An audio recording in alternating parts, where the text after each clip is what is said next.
It's Azbell. I'm in Selma, Alabama, and with the release of the movie Selma and the 50th anniversary of the Voting Rights March, I thought you might like to see some of the sights associated with one of the most important events in civil rights history. Behind me is the Edmund Pettus Bridge, where on March 6, 1965, about 600 African-American protesters marched across the bridge in support of voting rights. Now, when they got to the apex of the bridge, they saw before them a line of state troopers and a posse.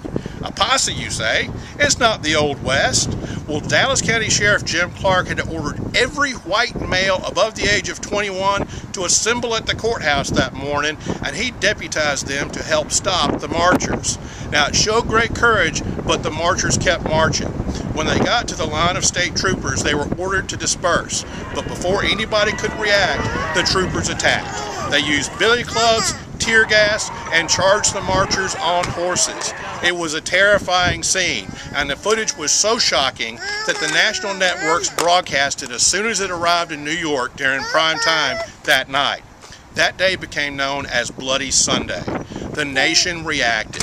The footage was so shocking and the nation was so outraged that just 2 weeks later, 8,000 African-American and white people showed up in Selma, and together they marched the 60 miles from Selma to Montgomery across the Edmund Pettus Bridge.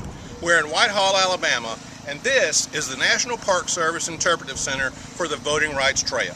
It's the official museum of the Selma to Montgomery March. So let's go in and take a look around. One of the exhibits in the Interpretive Center is this uniform, gas mask, billy club, and helmet used by one of the state troopers at Bloody Sunday.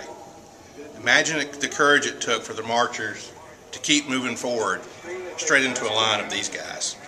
Another exhibit at the Interpretive Center includes these items that were actually used on the march.